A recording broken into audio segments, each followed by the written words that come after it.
Pandemi COVID-19 yang melanda dunia sejak awal 2020 lalu telah mengubah seluruh tatanan kehidupan. Hampir tidak ada sektor dan lini terkena imbasnya. Beberapa sektor ekonomi jatuh terpuruk. Tidak sedikit usaha mikro, kecil, dan menengah atau UMKM yang tidak mampu bertahan. Bahkan beberapa di antaranya terpaksa gulung tikar. Imbas pandemi terhadap industri kreatif juga tidak kalah masif. Menteri Pariwisata dan Ekonomi Kreatif Sandiaga Uno menyebut lebih dari 80% pelaku usaha kreatif ikut merasakan dampaknya. Ada yang harus mengurangi jumlah pekerja, mengurangi jam kerja, bahkan terpaksa berhenti beroperasi sepenuhnya. Namun seiring melandainya kasus positif COVID-19, pemerintah juga memberikan kelonggaran di beberapa bidang. Geliat bisnis seni pun mulai terasa. Iya, kita juga lebih senang karena kemarin kan 2 tahun hampir nggak ada sama sekali ya.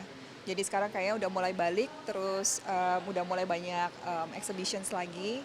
I think it's very interesting and then I'm very happy to see it.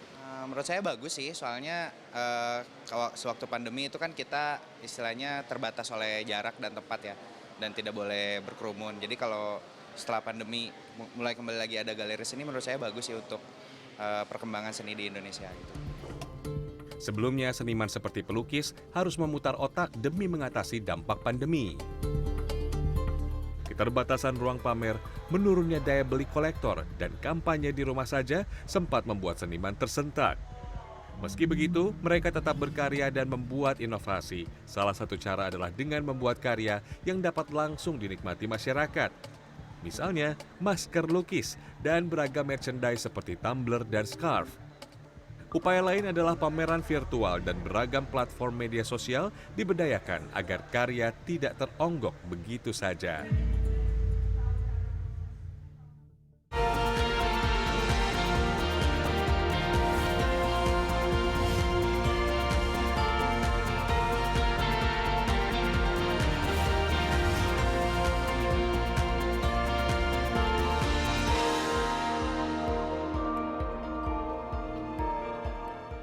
Pandemi COVID-19 yang berlangsung lebih dari 2 tahun ini tentu saja memberikan dampak yang cukup buruk ya terhadap semua sektor termasuk industri kreatif.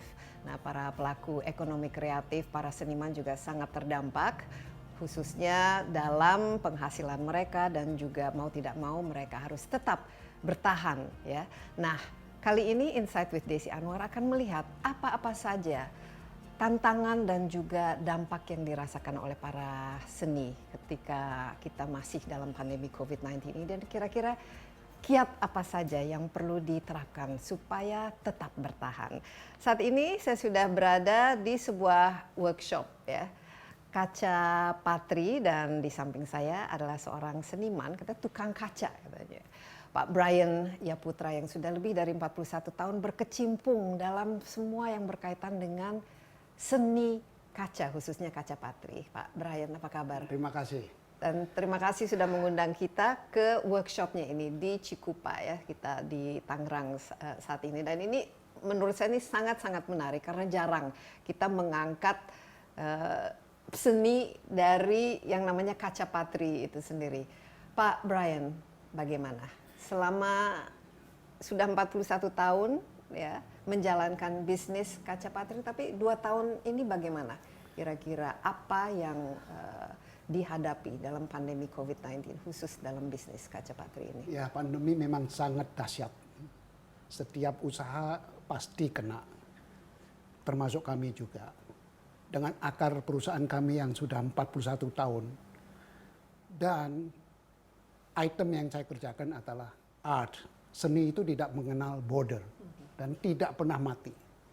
Ya, kami menerapkan sesuai anjuran pemerintah, yaitu prokes. Kami memberi setiap karyawan vitamin yang dianjurkan pemerintah, dan lebih dari itu kami tetap melaksanakan pengetatan penghematan.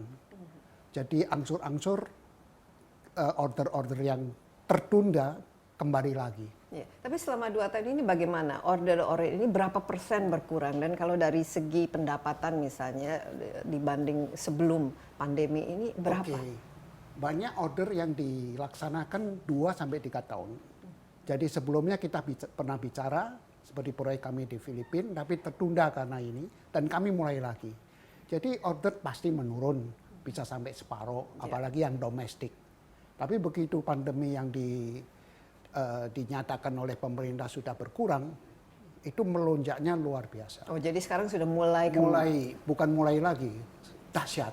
Dan kami sendiri harus nahan karena kami tidak bisa menerima order yang dadakan itu. Jadi selama 2 tahun ini tidak ada merumahkan karyawan atau Merumahkan ada. sempat Oke. tapi ya. Kami tidak pernah mem-PHK dan kami bayar semuanya. Dan sekarang sudah kembali Bukan kembali bekerja? lagi, melonjak. Melonjak. Ya. Ada berapa karyawan yang ada di sini, Pak? Sini Brian? total ada 200 ya, dan mereka ada sampai yang 35 tahun. Jadi mereka sangat dedikasi dan mereka mengerti semua. Begitu SPK turun, mereka mengerti dari A sampai Z. Dan saya di sini hanya mencari apa yang harusnya lebih baik. Karena mereka sudah tahu A sampai Z semuanya. Iya. Nah, mungkin saya lihat di sini kan banyak sekali kaca yang dengan dekorasi yang begitu indah-indah. Mungkin supaya ada aspek edukasinya juga dan informasinya. Sebenarnya seni kaca patri itu sendiri, Pak Brian, ini kan kita kan sering lihat kalau apalagi di Eropa atau di gedung-gedung bangunan, khususnya misalnya di gereja, ya, stained glass. Ini kalau dalam bahasa Inggrisnya. Tapi Pak Brian sendiri 41 tahun berkecimpung dalam kaca. Apa yang membuat Pak Brian itu tertarik dan kira-kira latar belakang dan expertise yang harus dimiliki untuk menjadi seorang seniman atau tukang kaca? Dulu tukang, sekarang udah jadi bos. Udah jadi bos. Ya, memang seni itu susah diterjemahkan. Ya, saya sebetulnya tidak pernah rencana menjadi tukang kaca, tapi terpanggil setelah saya mengunjungi Istanbul dengan Hagia Sophia yang termasyhur di seluruh dunia. Saya tergoda terus, dan saya mendatangkan satu lot dari Amerika yang datang waktu itu. Saya tidak tahu what to do, karena hanya dengan imajinasi dan autodidak akhirnya menjadi satu panel kecil yang tambah dilihat tambah indah. Apa waktu itu yang pertama kali yang dihasilkan, Mbak? Jendela lah. Jendela. Ya, untuk pakai sendiri karena takut pecah. Dan ini belajarnya bagaimana? Belajar. Ini kan otodidak. Ini kan memerlukan keahlian tersendiri. Common sense. Common sense itu tidak common untuk sebuah orang. Setelah 5-6 tahun saya baru merasa yang dulu itu salah. Nah, saya ke Amerika belajar selama sebulan. Ternyata itu sebulan itu tidak cukup. Lantas saya kirim staf saya belajar 3 bulan. Pulang baru berani menerima order. Ya, itu panggilan jiwa yang susah sekali diterapkan. Saya pada waktu itu sudah punya bisnis alat lecek rumah tangga di pabrik ini juga yang saya tutup. Dan saya kembali ke habitat saya, di mana saya merasakan kenikmatan yang luar biasa untuk mengerjakan sesuatu yang saya suka. Saya suka seni, saya suka warna. Tapi dulu sempat jadi bisnismen dulu kan Ya, sebelum. ya.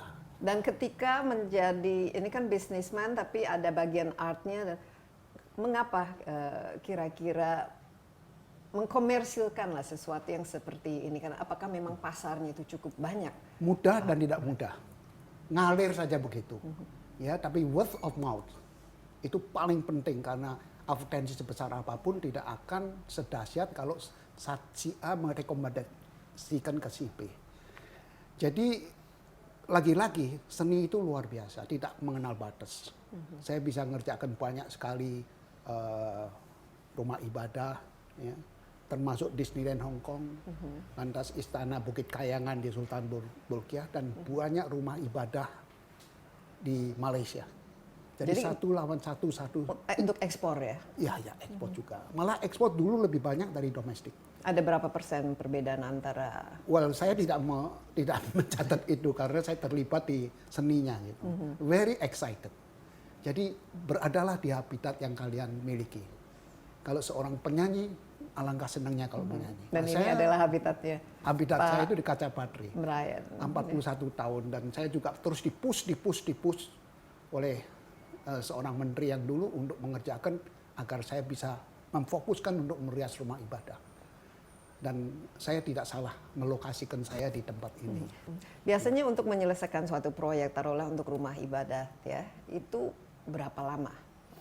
Well, rumah Dan ibadah itu berapa orang yang bisa yang itu diperlukan tidak untuk bisa mengerjakan? diteorikan begitu, karena prosesnya dari desain, kemudian coloration, kemudian memotong kaca, yang merakit, lantas mensolder, mendempul, ini teknik yang sangat susah, kemudian cleaning, kemudian baking supaya kering banget. Jadi itu memerlukan proses yang Cukup sangat lama ya. sulit sekali dan harus sesuai dengan SOP. Karena kualitas itu bukan main-main. Itu kualitas itu harus sesuatu yang harus dipelajari dan tekun. Dan harus diikuti SOP-nya. Jadi kami bangga setelah 41 tahun, apa yang saya serahkan kepada bagian produksi bisa jalan sendiri. Rata-rata bisa 1 minggu, 1 bulan, 2 bulan untuk menyelesaikan misalnya satu Lihat jendela. bagaimana besarnya proyek itu. Jadi ini memerlukan satu keterampilan yang luar biasa yang tidak mudah. Kaca patri itu soothing eyes, menyenangkan mata, menenteramkan hati, ya, dan menyejukkan pikiran. Seluruh rumah ibadah sejak 1000 tahun yang lalu sudah menggunakan kaca patri untuk hiasan.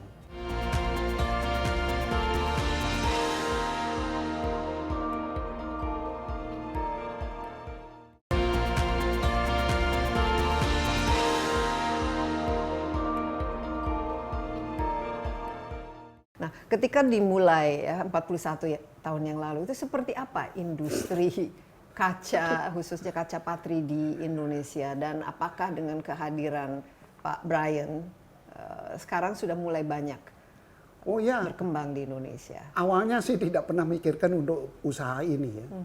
Tapi karena keindahannya yang luar biasa dan karena hobi. Saya sendiri sampai tangan saya kena solder yang memulai, dan waktu itu kan Mbah Google belum lahir. Jadi harus otodidak dan nulis surat ke Amerika itu paling cepat 21 hari bolak-balik. Iya, karena pakai perangko. Ya, pakai perangko. Dan kirim fax itu mahal sekali. Jadi mau nggak mau harus tekun terus. Dan dalam waktu itu saya harus komunikasi dengan teman di Inggris dan teman di Amerika. Jadi terus proses-proses itu berlanjut terus begitu. Ya kami bangga sekali bahwa ada puluhan ex alumni perusahaan saya yang sekarang banyak di Batam sampai Bali. Ada berapa kira-kira kalau Well, dari awal saya yakin- melahirkan pakar-pakar tukang Saya yakin banyak kaca? sekali yang sudah menjadi entrepreneur, yang jadi tukang kaca patri saya, seperti saya, dan banyak yang di Malaysia, sampai ada yang di Middle East. Ya, dan saya juga ketemu di Batam, sampai di Bali. Dan mereka lantas melahirkan lagi entrepreneur atau tukang kaca patri yang seperti saya. Tapi ya karena barang ini mahal, jadi sayang sekali tumbuhnya tidak sebagus. Tapi kalau program UMKM berhasil lebih bagus lagi, ini akan menciptakan satu dampak yang bagus sekali karena manusia Indonesia itu mempunyai keterampilan dan ketekunan, ketelitian yang luar biasa. Ini Kalau permintaan domestik cukup tinggi juga, banyak misalnya. kami tidak bisa nangani terkadang Biasanya untuk apa? Rumah pribadi rumah. juga. Karena kaca ini bisa bertahan sampai 300 tahun. Tentu harus dengan kualitas yang bagus. Ya, di Indonesia sendiri kaca patri sudah ada 120 tahun yang lalu. Gereja Katedral Jakarta, Iya. oke, itu udah 100 tahun kira-kira. Kemudian Masjid Al-Masyun Medan, kemudian Museum Bank Indonesia, Gedung Lawang Sewu di Semarang, kemudian lagi Hotel Oranye di Surabaya. Itu kebanyakan kami sudah restorasi. Mereka dahsyat-dahsyat sekali karena dengan kualitas yang betul-betul bagus dan menggunakan desain yang everlast. Jadi tidak pernah bosan orang. Tambah lama itu harganya tambah mahal. Iya. Jadi kaca patri yang di London saya melihat ukuran 90 kali 120. Itu dijual sampai 10.000 pound sterling. Padahal kalau bikin sekarang paling-paling cuma $1.000. Apa yang paling sulit dalam pembuatan seni kaca patri ini, Pak Well, Brian? kaca patri itu soothing eyes, menyenangkan mata, menenteramkan hati, ya, dan menyejukkan pikiran. Seluruh rumah ibadah sejak 1000 tahun yang lalu sudah menggunakan kaca padi untuk hiasan.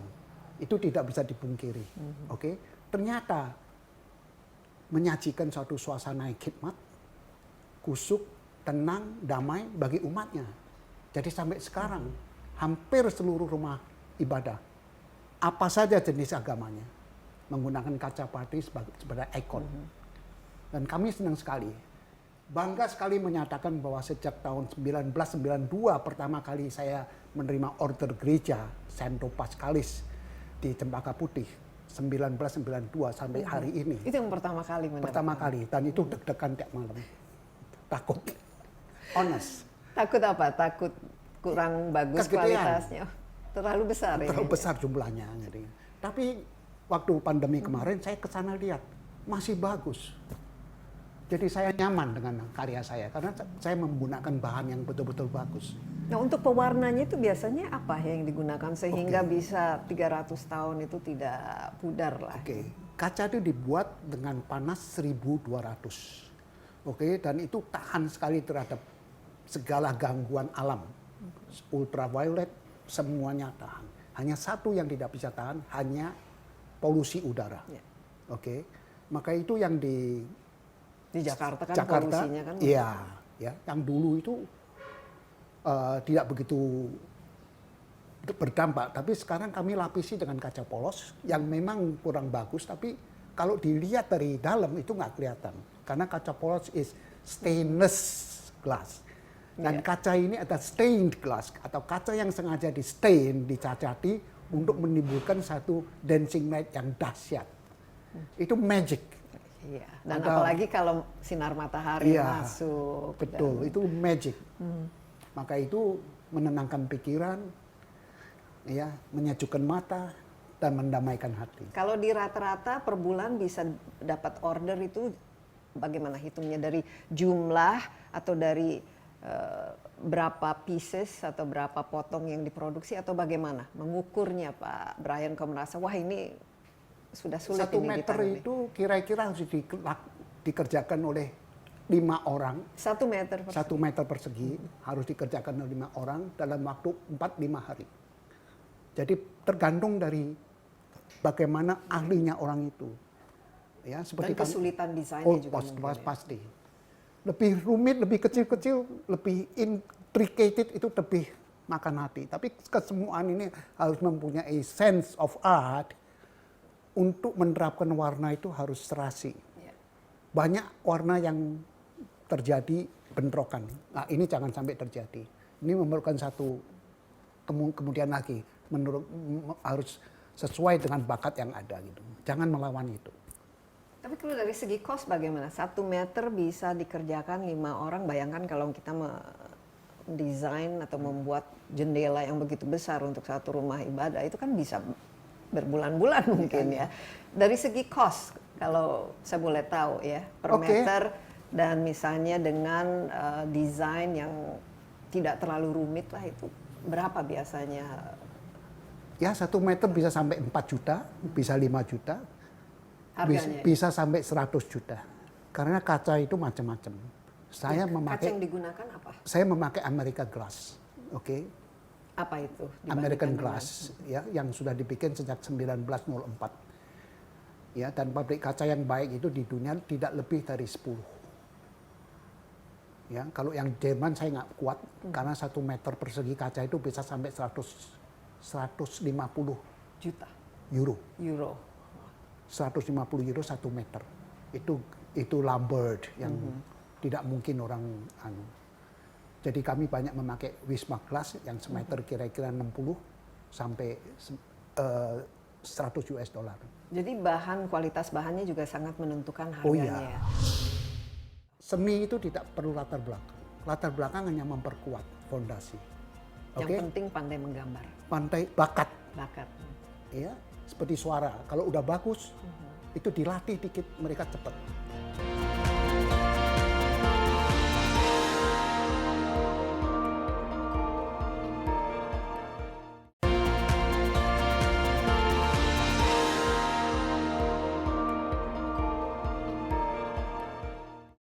Pak Brian, saya kan pernah ke Italia, khususnya di Murano, itu kan di situ tempat pabrik gelas, produksi gelas, luar biasa cantik-cantiknya. Nah, kalau kita melihat ini kan kompetisi kan juga semakin banyak, ya. Ini bagaimana peta untuk kompetisi kaca patri ini? Apalagi kalau kita lihat sekarang China juga, mereka kan biasanya bisa memproduksi dalam skala yang sangat besar, tapi dengan menekan harga. Bagaimana kompetisi untuk ekspor dan juga pemasaran di luar negeri? Oke, kalau untuk yang mass production, jauhinlah China sama Vietnam.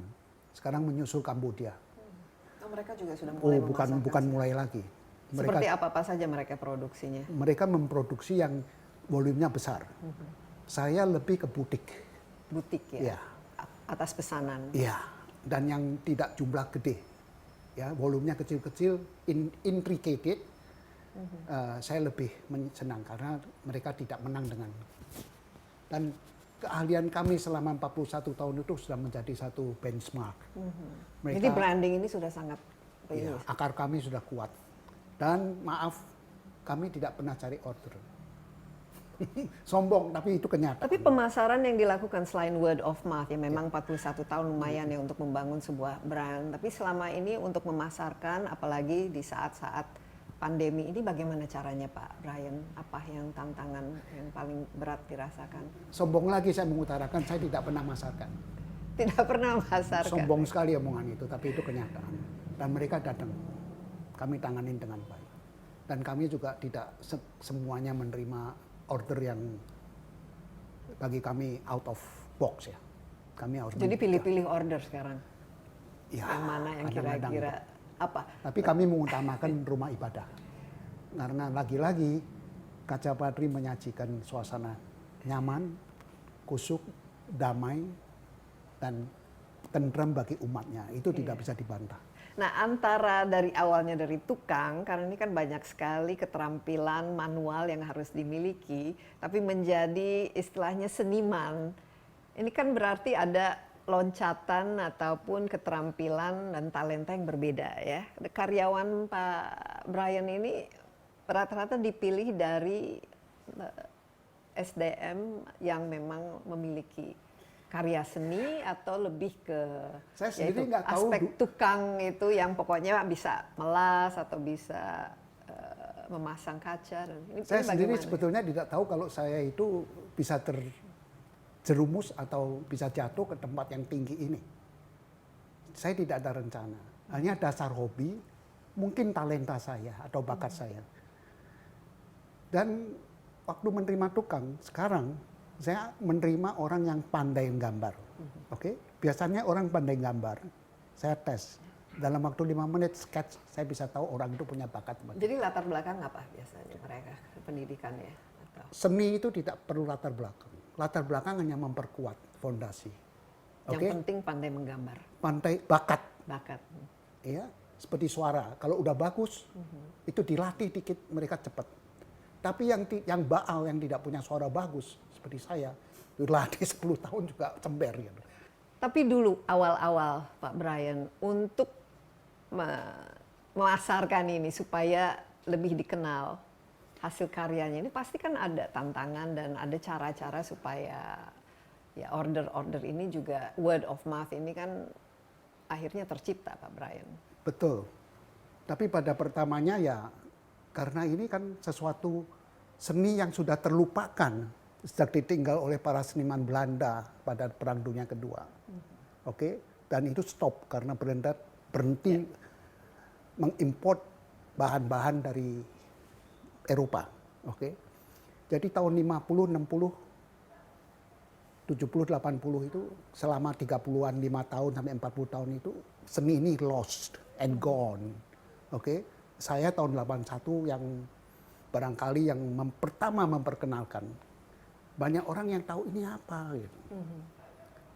Jadi saya harus jelaskan satu persatu. Ya terutama kepada teman-teman. Oh ya, jelaskan satu persatu. Dan saya tidak merindukan order karena waktu itu saya juga ada bisnis lain itu. Tapi kok tambah lama kok tambah menarik. Itu warna-warna yang indah itu memberi kepuasan batin yang luar biasa. Saya memikirkan pembangunan pada waktu tahun 81, itu pembangunan perumahan di Jakarta mulai marak. Oke? Coba memasarkan di situ.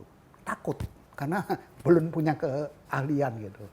Setelah saya kirim staf saya selama 3 bulan, belajar di Amerika, baru mulai berani menerima order.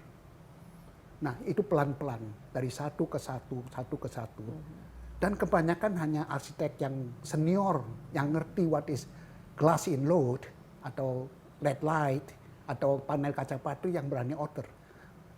Waktu itu arsitek-arsitek muda pada ini apa gitu. Iya. Karena mereka tidak diajarin. Bukan bagian dari pelajaran di Betul.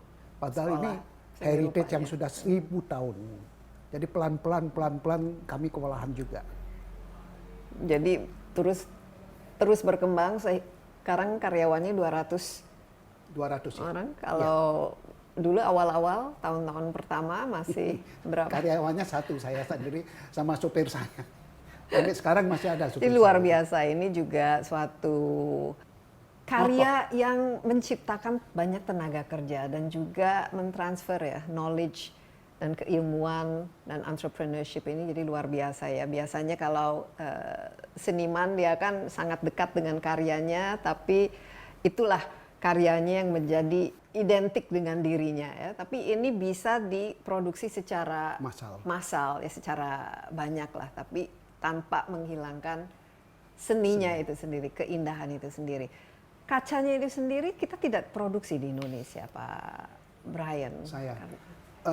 Kaca ini diproduksi dengan suhu yang 1200 derajat dan tungkunya itu tidak boleh padam selama 1 tahun. Satu hari itu bisa bikin berapa ton, oke? Dan kebanyakan mereka kerja pada waktu dingin. Ya, pada waktu dingin itu mereka bisa 3 shift satu hari. Karena waktu panas mereka itu susah sekali.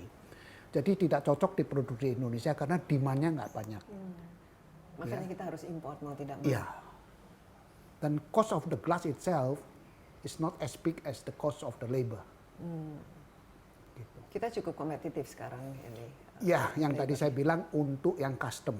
Kalau untuk yang mass production jangan disentuh deh. Kita tidak bisa bersaing ya dengan China. Sudah berapa negara sekarang menjadi pasar ekspor karya Saya seni sendiri Pak Brian? lupa. Estonia di mana juga saya tidak tahu, tapi beli Eropa sama Timur. kita. Rusia ya sampai ke Texas kami kirim. Nah, sekarang banyak sekali kami ngerjakan masjid dan rumah ibadah Kristen sampai ke Atambua. Ya, sampai ke Somlaki. Pulau Somlaki itu dan paling selatan di Indonesia. Ya. Jadi sudah betul-betul mendunia ya karya Pak Brian ini. Dan ternyata kalau memang seninya itu diminati dan senimannya juga sangat fokus, walaupun ada pandemi, tetap bisa bertahan. Sekali lagi Pak Brian, terima kasih banyak atas insight-nya, sungguh inspiratif dan kita juga akan melihat ya seperti apa ini proses dari pembuatan kaca patri itu menjadi suatu objek seni yang indah. Sekali lagi terima kasih. Iya, Insight with Desi Anwar masih akan kembali, tetaplah bersama kami. So mereka nggak beda jauh dari seniman luar negeri, tapi kenapa harga jauh lebih murah daripada seniman negeri? Itu yang beda promosi. Kita nggak ada banyak museum seperti Amerika, ada ratusan, ribuan private museum. Kita belum ada.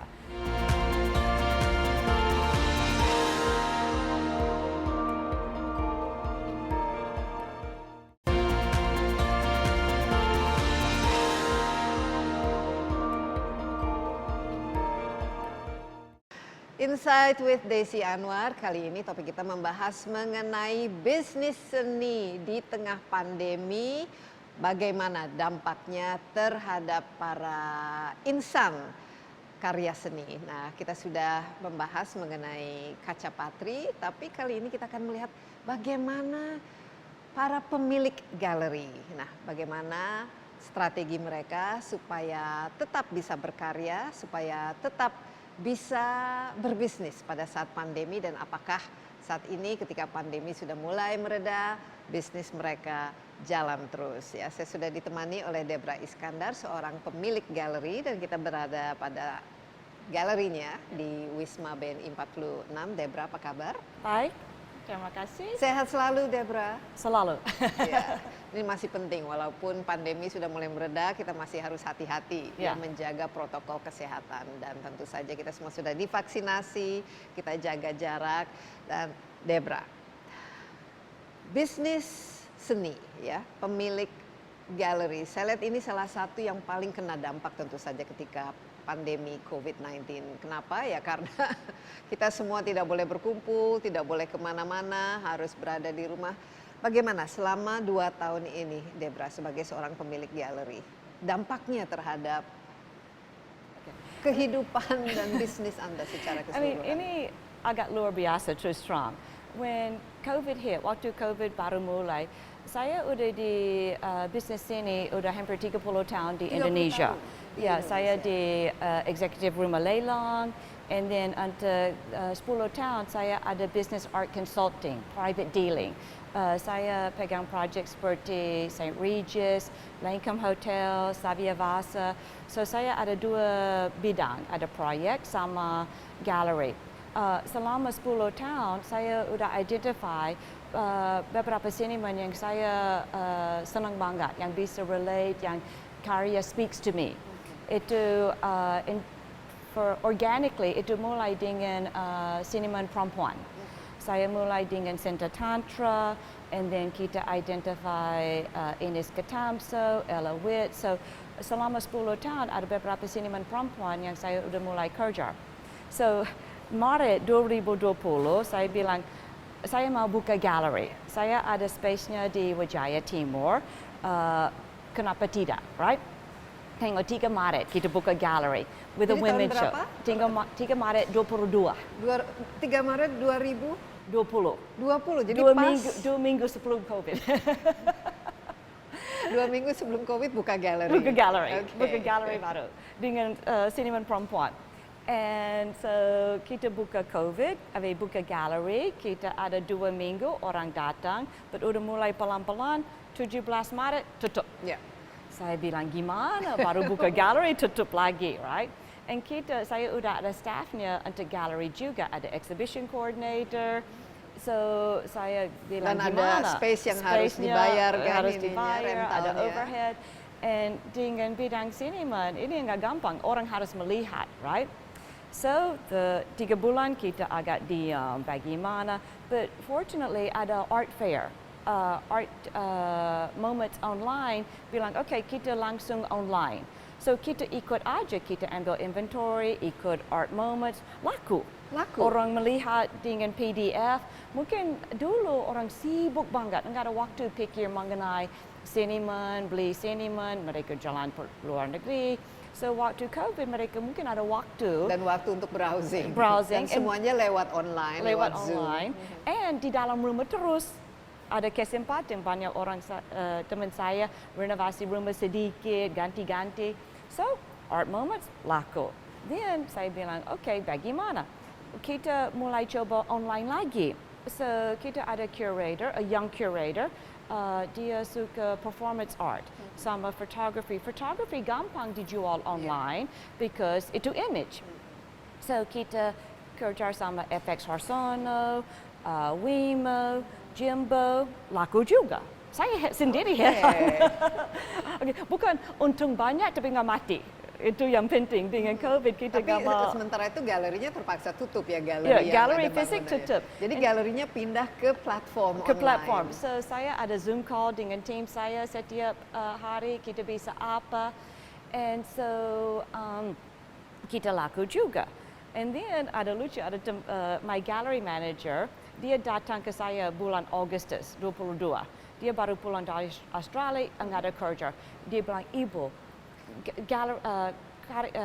perusahaan saya potong gaji saya cuma 2,5 juta sebulan. Itu teman anak saya dari sekolah. Kamu bisa bantu saya? I said, 2,5 juta? Saya ikut saya aja. Of course, saya nggak bayar serendah itu. So, August, saya hire gallery manager. Okay. Ini bahaya COVID. So, kita coba aja lagi, right? And then ada Art Jakarta. So untuk 22 itu semua online. Tapi masih bisa jalan. So then 2021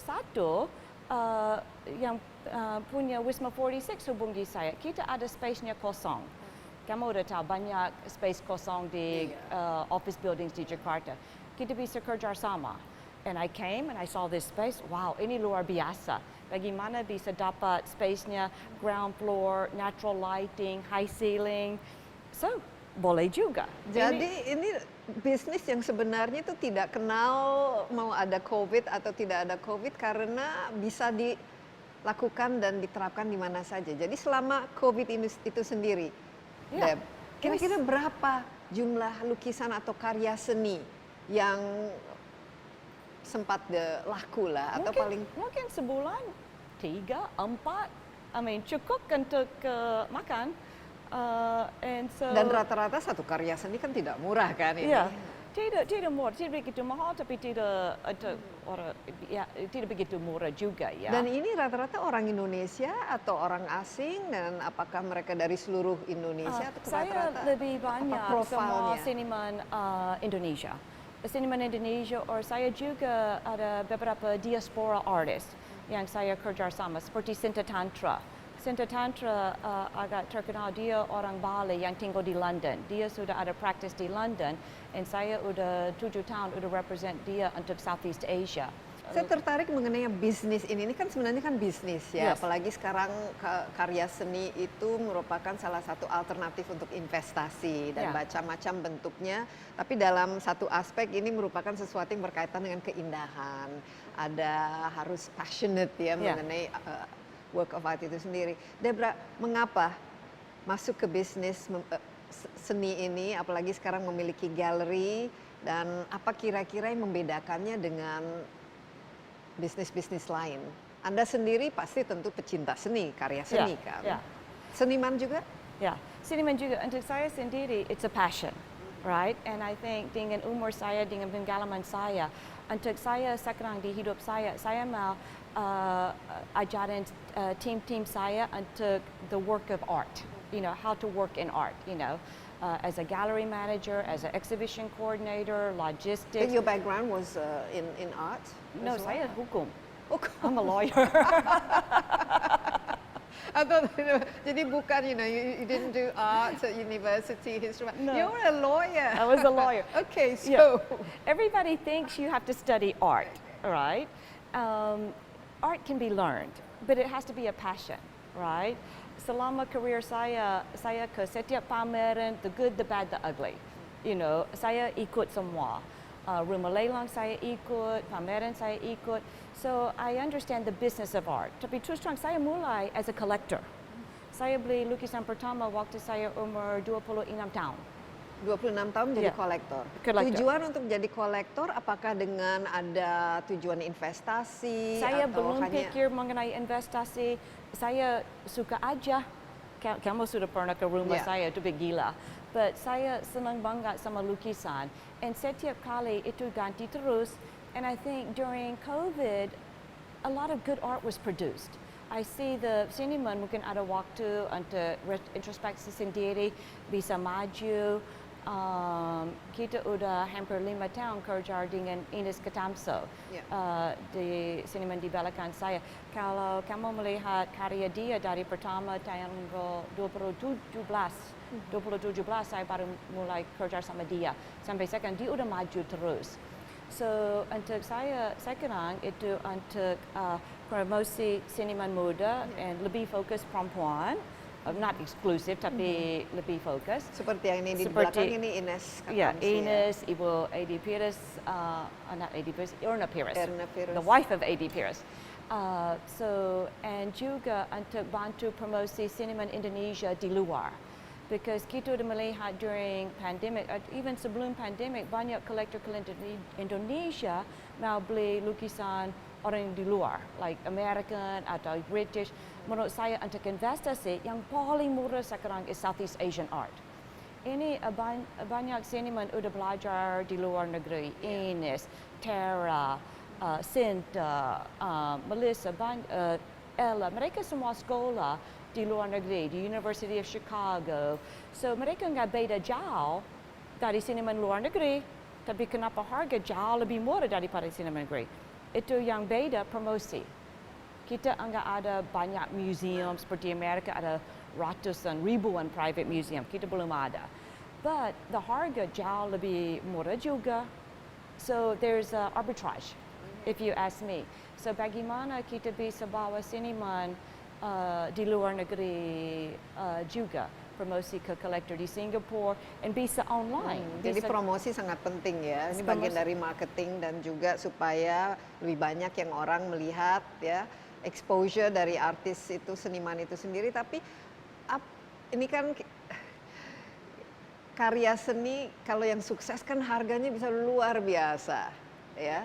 Nah, ini bagi seorang pemilik galeri ini kan pasti juga ada cara memilih siapa ini yang kira-kira potensial, dan ini apa komponennya, Debra, ketika melihat satu karya seni itu bahwa oh ini pasti bagus, akan sukses, orang akan meminatinya, dan apa yang membuat suatu karya itu tiba-tiba bisa jadi harganya itu luar biasa tinggi, tapi pada waktu yang sama mungkin ada yang dianggap oh ini kan ada gradasi. Iya, ada gradasi. Saya masih karena bagi saya kan art is a subjective thing. Yes. Beauty is in the eyes of the beholder. Tapi ya kita lihat yang jelas mungkin karya-karya seperti Van Gogh dan lain sebagainya yang sudah senimannya sudah lama meninggal, harganya sudah jutaan dolar. Tapi bagaimana? Apa yang menentukan suatu nilai dari karya seni? Oke, pertama harus ada pengalaman.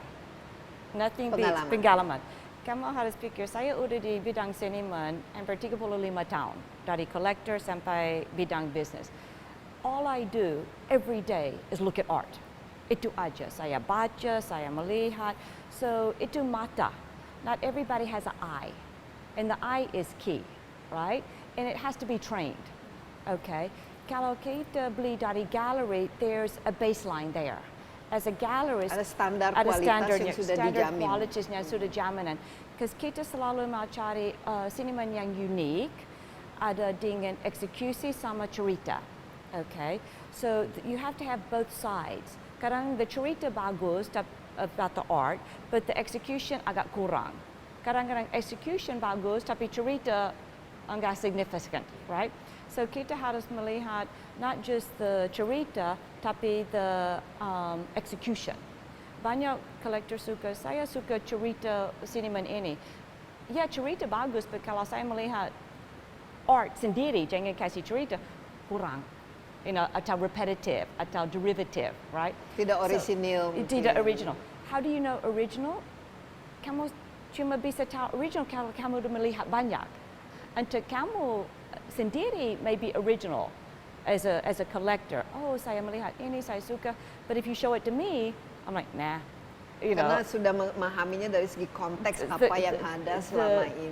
Seluruh seniman Indonesia. Dan sejarahnya, perjalanan So karya I seni think itu in sendiri. every gallery has their own style. So kita ada gallery association AXI. So ada maybe 20 gallery member AXI. So now as a group kita coba kerjasama untuk promosi seniman Indonesia, right? And so kamu harus melihat semua gallery, and then kamu sendiri bisa percaya mata sendiri.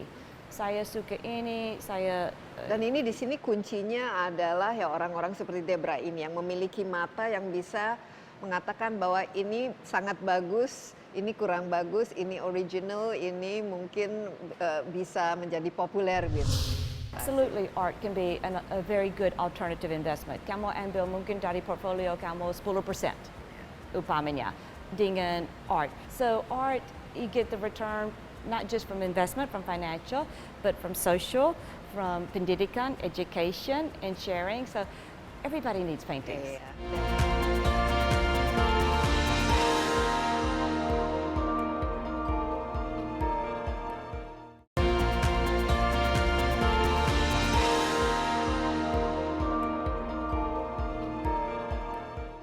Ya, betul. Jadi kalau kita lihat dalam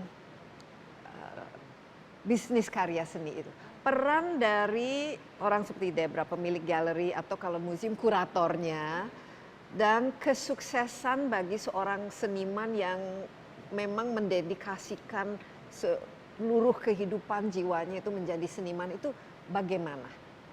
Apakah seorang seniman itu bisa sukses tanpa peran dari orang yang membantunya lah, Yeah. pemilik galeri atau yang memamerkan True strong. karyanya? There's two types. Some artists are very good at self-promotion, extremely good. Ada contohnya kalau di Ada Indonesia siapa contoh, saja? I better not say. Ya, oke. Tapi good at self-promotion, mereka waktu masih hidup bisa laku terus. Or every time in life there's a period when they're hot. When you're hot bisa jual banyak. Lagi in, ya. Okay. To sustain untuk 40 tahun enggak gampang. To stay hot and to stay relevant. Because selalu ada seniman yang baru akan datang, right? So then, you know, a lot of celebrities can move into seniman. And it's in the West juga, bukan khusus Indonesia. But at the end of the day, saya still percaya the gallery system. Because you need somebody all the time, seperti saya, seperti gallery, all our job is to promote the artist. You know, melihat opportunities untuk mereka di dalam Indonesia, di luar Indonesia, and it's work. It takes time, it takes connection, it takes money. Okay, nowadays kita lebih fortunate with the internet. We can get our message across in a cheaper way through Instagram, through Facebook. So untuk kami, kita belajar banyak mengenai social media marketing during COVID. Bagaimana bisa Facebook marketing, Facebook ads, Instagram marketing, because it's very important, because now a lot of the collectors are very visual.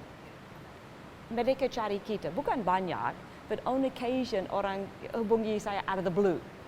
Most of what we do is within our own network, tapi itu bantu untuk promosi.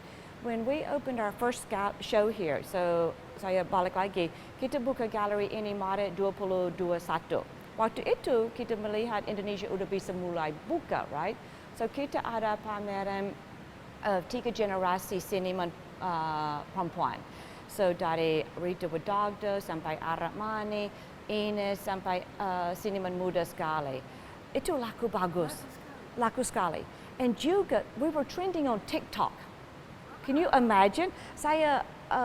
I was in America after the opening, and my staff were like, Ibu, kita ada orang antri mau masuk galeri, harus buka online.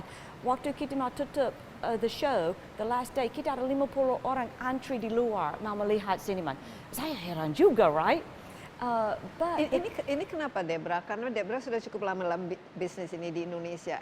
Apakah memang semakin banyak orang pertama paham mengenai karya seni atau semakin taste-nya itu lebih terdidik lah istilahnya, atau mungkin karena ada aspek ikut-ikutan karena lagi trendy, atau mungkin ada prospektif investasi ataupun if I have to be honest, banyak orang yang datang sini, my team laugh, minta maaf, TikTokers. Yeah. You know, oh Ibu, banyak TikTokers come in, you know, mereka foto, suka posting. Ya, bagus juga buat promosi, Untuk kan? saya bilang itu promosi. And TikTokers eventually will have a job.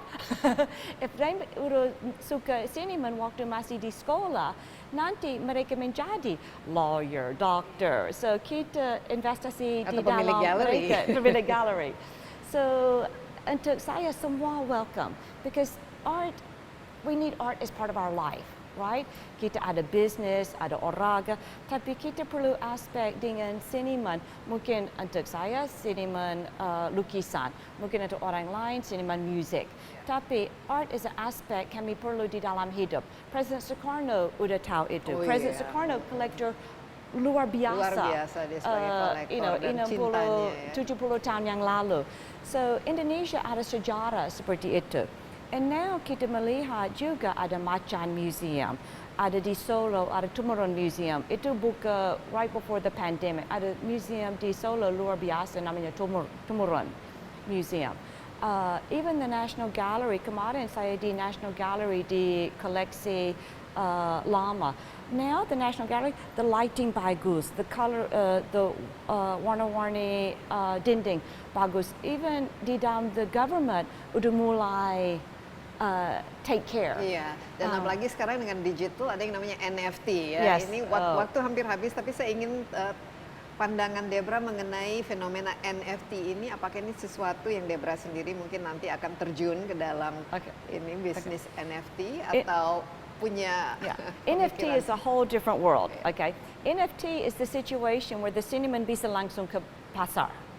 Okay, the NFT world itu tidak termasuk gallery. Itu semua dengan crypto, semua uang dari yang punya NFT langsung ke collector.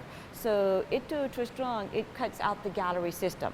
Tapi kalau kita melihat seniman di dalam NFT, bukan seniman art, seniman fine art, okay, like patung atau lukisan atau apa. Seniman NFT lebih banyak computer graphics, animasi, ilustrasi. Itu field bidang lain completely. So kita untuk saya NFT untuk sekarang belum ada tempat untuk kami.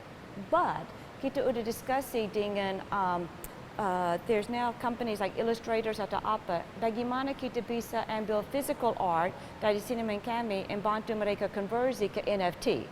And di dalam proses itu, you know, with crypto bisa ada coding. Okay, ini share untuk seniman, ini share untuk gallery. Because at the end of the day harus ada orang promosi. Iya, pasti right? lah. Ini share Kan untuk orang yang harus ada platformnya. platform Jadi yang galeri ini kreasi. kan semacam wadah lah, platform. Oke, mungkin terakhir Debra, bagi orang yang tertarik dengan seni dan mungkin berpikir apakah is this a good investment juga. Nah, bagaimana menurut Debra sebagai alternatif untuk investasi? Salah nggak orang membeli art hanya tujuan untuk investasi, walaupun tidak terlalu Bukan paham? salah. Okay, saya udah koleksi 35 tahun. Untuk saya itu investasi bagus sekali. Tapi saya nggak pikir mengenai investasi, saya nggak jual. Okay, kita cuma tahu investasi bagus kalau dijual. Saya nggak suka jual, tapi saya watch the price, mark the market, right? Investment in art can be a very good investment. Tapi kamu harus time frame 20 tahun. Satu generasi. Because dari anak muda, if you beli muda, harga murah. But then mereka kalau produksi terus, harga slowly naik, 20 tahun pasti bisa untung. But bukan semua. Maybe kalau beli 10, maybe 3, tapi bisa untung lipat-lipat. Right? Kalau beli seniman seperti Hendra atau Avandi, itu pasti nggak bisa rugi, tapi percentage increase maybe 5% per year. Dengan contemporary bisa beda 100% dengan 3 tahun, 5 tahun. Tapi apakah ada seniman yang mungkin pada heyday-nya istilahnya harganya tinggi, tapi beberapa tahun kemudian justru harganya jatuh karena tidak populer lagi atau tidak? Jatuh atau itu if they make it to the gallery system museum world, harga may be flat but dia nggak jatuh, and then when they turn about 70 mulai naik lagi, right? It's like our career, right? Jadi ini merupakan salah satu alternatif dari investasi. Absolutely art can be a very good alternative investment. Kamu ambil mungkin dari portfolio kamu 10% upamanya dengan art, but juga bukan financial return. Kalau kita investasi di dalam seniman, bisa gantung di rumah, orang bisa melihat, bisa bicara. It becomes a social event juga. Kalau datang ke pameran galeri, selalu melihat teman sama yang ada interest sama, right? So art, you get the return not just from investment, from financial, but from social, from pendidikan, education, and sharing. So everybody needs paintings. Iya. Debra, terima kasih banyak telah mengedukasi kita semua tentang khususnya peran galeri. Jadi ternyata menjadi owner sebuah galeri lebih memuaskan daripada menjadi lawyer ya. I know. If I can give a plug, so ini yang show you see today, kita baru buka hari Sabtu. Ini tata cara, dari tata meaning the rhythm, right? And ini about the materiality. Dengan pameran ini, kami kerjasama dengan Shagini Ratnawulan, who is a very well-known established artist. So this was in a way like artist-curated show or selected show. So how to look at female artists using different materials, right? So you can see painting is a bit old-fashioned. Ada installation, ada video, ada macam-macam. So dan saya lihat ini banyak sekali yang sebenarnya saya belum pernah lihat ya. Ada salah satu yang saya suka yang dari es. Yes. Ya, dan ini dijadikan sesuatu objek untuk karya seni, tapi dengan maknanya luar biasa ya. es gampang meleleh, tapi kalau kita abadikan dalam sebuah karya seni bisa menjadi sesuatu yang abadi. Yes. Debra, sekali lagi terima kasih banyak, sukses selalu ya, dan kita harapkan juga semakin banyak ya kita di Indonesia, seniman-seniman kita juga bisa laku secara internasional dan juga masyarakat akan lebih mengapresiasi karya seni dari seniman Indonesia. Demikian Insight with Desi Anwar. Sekali lagi jangan lupa Anda dapat juga menyaksikan acara ini di cnnindonesia.com dan juga di YouTube CNN Indonesia Insight with Desi Anwar. Jangan lupa masih dalam suasana pandemi, jaga jarak, rajin cuci tangan, gunakan masker, hindari kerumunan. Stay safe. Bye-bye.